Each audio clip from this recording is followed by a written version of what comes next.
Hey, what's up mga chong? First ever vlog natin to about bike. So, yeah, tara. Tingnan natin, mag-bike check muna tayo.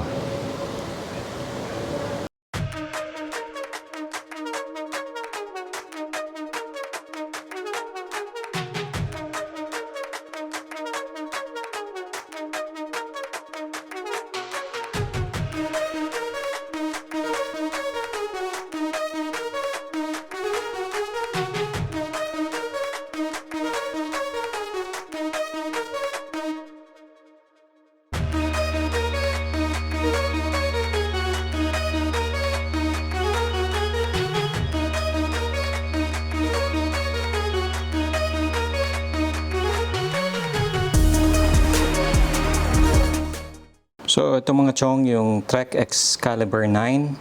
So, quick disclaimer lang, medyo newbie tayo sa biking. So, hindi talaga tayo very technical sa mga parts. But I'll try my best as I can para mapakita natin kung ano yung specs itong Trek Excalibur 9. Okay, so yeah, so this is an XC bike. So, cross-country siya. And aluminum yung kanyang frame, and its size is medium large. So hindi naman tayo katangkaran, pero pinili ko yung medium large. I'm about 5'8" and a half, and ang kanyang frame, if I'm not mistaken, this is a tapered head tube. So yan, kitang-kita. So this is a tapered head tube, aluminum, and yeah, ang kanyang fork. So let's start with its fork. So this is a RockShox Judy Silver. Okay, so ang kanyang travel is about 100 mm. Yan, RockShox Judy. Okay, and ang kanyang front hub is a Bontrager alloy sealed bearing. Okay, naka-through axle.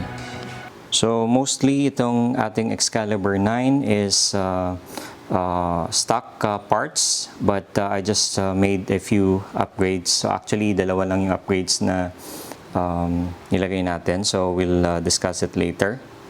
Okay, so for its rim, this is a Bontrager Covey. So yan, so double wall, tubeless ready na rin siya. And if I'm not mistaken, this is 28 hole.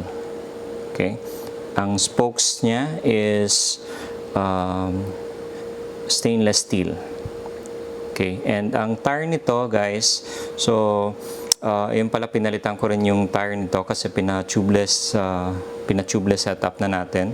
So currently Maxxis na nakalagay, but ang stock nito is a Bontrager din. Okay, so it's a Bontrager XR3 wired siya, 29er times 2.2, 29 by 2.2 nakalagay. So ang ating shifter, it's a Shimano SLX M17100 12 speed. Okay, so ang crank nito is a Shimano MT611 175 mm length, and its bottom bracket is a Shimano SMBB52. It's a 73 mm threaded external bearing. Ayan, so yan ang ating bottom bracket, Shimano SMBB52. Alright, for our cassette, it's a Shimano SLX M7100 10 to 51. This is a 12-speed cassette, and its chain is a Shimano SLX M7100 12-speed, syempre. This is the saddle, so stock lang siya. This is a Bontrager Arvada steel rails.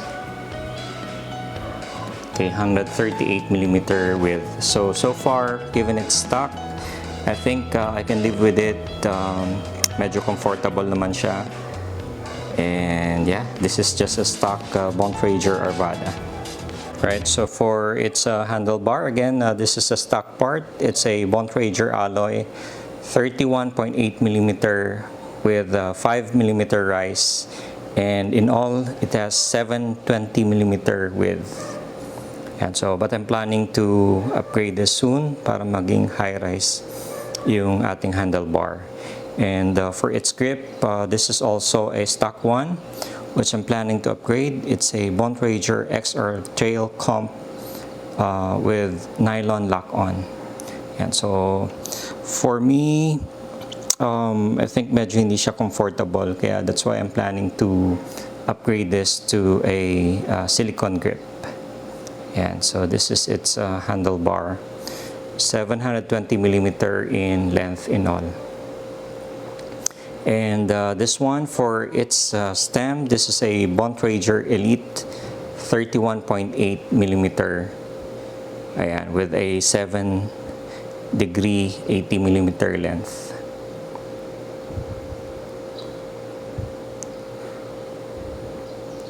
Okay, ito naman yung kanyang headset, which is also a stock as well. So, semi-integrated sealed cartridge bearing. Okay. Alright, so for its brake, yeah, this is a Shimano hydraulic disc. MT401 ang lever niya. MT400 naman yung caliper. Yan, MT400. So this is the brake lever. So it's an Shimano MT401. And for the brake rotor, this is a Shimano RT56 6-bolt 160 millimeter. Ayan, so yan ang ating brake rotor. And overall, its approximate weight of this all stock is about 13.38 kilogram, or about 29.5 pounds with the tubes yon. Ayan, so hindi siya light, but yeah, hindi na naman siya mabigat, so about 13.38 kilogram. Okay. And yeah, so far 3 pa lang yung pina-upgrade natin dito. So one is, ang ginalaw natin dito is pina-tubeless natin. So tubeless na siya. Yung tires is Maxxis. Pero yung likod kakaiba siya. Hindi pa natin pinapalitan. So sayang naman.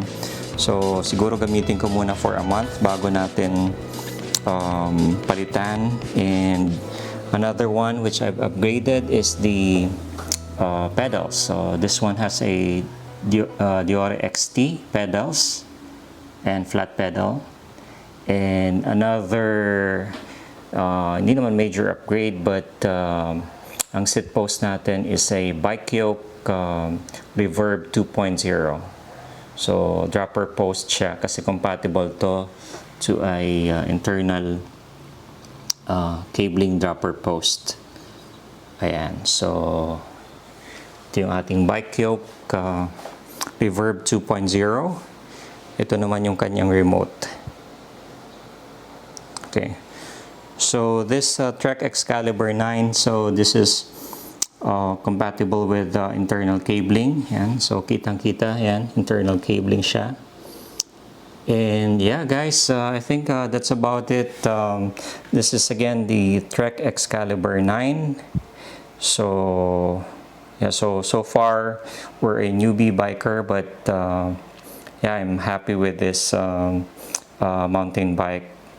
And yeah, if you're also using this Trek Excalibur 9, yeah, just comment below so we can make some discussions. And if you also have some suggestions on which part should I upgrade first here, so put down your comments below. And yeah, see you again on my next video. And please do like or subscribe to my YouTube channel so you'll get updated on future videos that I'll be creating. Yeah, thank you.